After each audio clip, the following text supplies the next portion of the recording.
This period of history is of the most painful in the history of Israel.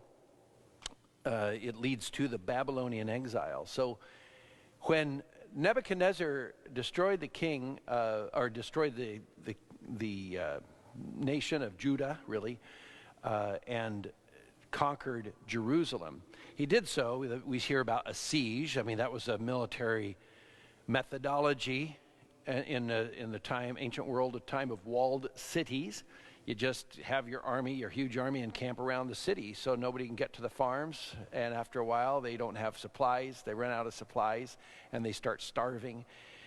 And at the same time, you're building siege walls, that is, platforms outside the wall, so you can climb in, and breach the wall, if you will. And by the time the people had got to that point of starvation, the siege wall was breached, and as they're fighting in the city, trying, the king and as many people as possible escape out a gate, they run downhill. Jericho is downhill. It's the lowest city on the planet, lowest as far as elevation goes. So it's all a downhill run, but still before they get there, they're captured. And then this cruelty of Nebuchadnezzar, of course, part of the cruelty is rooted in the fact that Nebuchadnezzar put Zedekiah there as the vassal king, and then Zedekiah decided to revolt against Nebuchadnezzar, which was a foolhardy thing to do. But still, because there's no way they could have been victorious. Still, Nebuchadnezzar kills his sons in front of him and then blinds them. So the last memory he'll ever have is watching this horrible fate. So it's a vicious thing, made even more vicious than by taking the people out of their land. Let's just sit on that for a little bit. Ponder that. By taking the leadership, the artisans, the poets, the musicians, those who kind of give a sense of purpose or identity, to exile all of them, take them, hundreds and hundreds of miles, thousands of miles to Babylon, is to rob Israel, of course, of any ability to build leadership and mount another revolt. On top of that, destroying the walls, destroying the temple, destroying everything that made it look like a city so that they can't go back and just eventually rebuild another city, or not rebuild, but take over an existing buildings and then mount another revolt. No, it was a devastating conquer. And then what that does to the Israelites, the only people they leave there are those who till the soil, just the grunt workers, if you will. And then taking everybody out of the land. Now the land, that exile is also another wound upon the people of Israel, because in the ancient world, their sense of how you understand your relationship with God is local. I mean, it really had this notion. They didn't have this sense of universal God that we do now, God of the universe, all creation. You have to remember this is before, Copernicus. so they really thought that God was the God of the land of Israel. And if they're not on the land of Israel, they have some relationship with God, but it's impoverished. So the idea of worshiping God, praising God, glorifying God in a land of exile in Babylon was hard for them to fathom. It robbed them of their spirit and of that relationship with God, which in some sense they'd already done to themselves by worshiping other gods. But this psalm is of the category called Psalms of Lament. This one is easy to date because it's during the Babylonian exile, Psalm 137. And it's a song crying out to God. How can I even cry out to God? I can't even be in Jerusalem where the Ark of the Covenant is, the temple that's been destroyed. How do we possibly find any joy? So, there it says, by the streams of Babylon, we sat and wept, and we remembered Zion, that we'll never see Zion again. On the aspens of that land, we hung up our harps. What good are they? We can't even play music to glorify God. Though there our captors asked us to sing those songs. And this is a taunting. It's,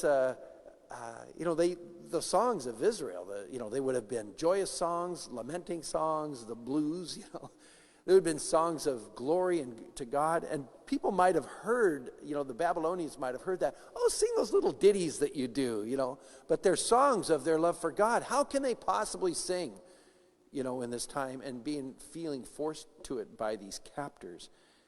Sing one of Zion's songs. How could we sing the song of the Lord on foreign land? If I forget you, Jerusalem, let my right hand be forgotten, or wither is another way it's translated. I can't even strum the lyre, the harp. I can't even make any music. And then further, my tongue may cling to the roof of my palate, so I can't even make music with my voice. If I ever forget you, Jerusalem, my life is worthless. So that's the lament that they're feeling, that sense of brokenness. Now, how does that speak to our hearts? How does that speak to our hearts today? Well, sometimes we feel that lament. I mean, we, as we see our world getting more and more secularized, religion is kind of being, and Christianity is being put off on the side burner as just another perspective of among many. And when people critique our beliefs and our, what the purpose of a human being is, we're created to know and love and serve God. We're designed to worship God. When we forget about the dignity of a human being, when life begins, when life ends, these are objective truths designed by our Creator. But we live in a world that sees, well, that's just another opinion. But the majority opinion is what matters, then we do feel even alienated in our own land. And we can sing this song of lament sometimes, or I can even think historically, I just know from my own, and those others who came from Ireland during potato famine, you're taken away from your land, or we have refugees here from Iraq. A lot of our parishioners, Catholics, who've been, who have been driven out, not able to practice their faith. So there's that lament can be understood on a lot of different levels. And so we need to sometimes sing those hymns. Those psalms are there for us to acknowledge that sorrow. But we can still have hope, because what we'll hear also out of that Babylonian exile are the prophets saying God will restore you, God will send you home, and does. Eventually they return. Eventually they rebuild the walls of Jerusalem. Eventually they build the second temple and long for the coming of the Messiah. And that's the hope that we have fulfilled in, of course, Jesus, the Messiah, who did come. So we experience that lament. We know we're a church. In fact, our church is referred to as a Pilgrim Church. We know that we're in exile. Our true home is in heaven. But while we're in exile, Christ has promised he will never abandon us. He continues to give us hope in his word. So sometimes it's important to acknowledge that sense of exile, the pilgrimage, the distance. But then we are a people of hope because Christ is still with us. Just like he heals, we hear the healing of a leper. Right after that in Matthew, if we continued reading, the healing of the centurion servant, the healing of the mother-in-law of Peter, and the healing of many others that'll come. So there are those moments of hope. We know that they're healed. Eventually they're going to die. But we have the ultimate reality of the fulfillment of all those hopes in heaven.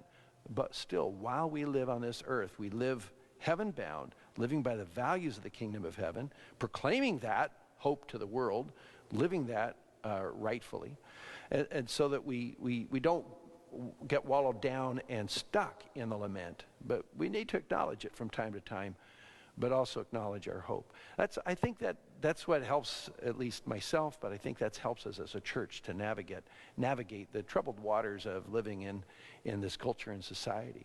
May we always be that people of hope and face the social ills that exist in our world with that confidence of Christ being with us. But also remember that this is not our true home.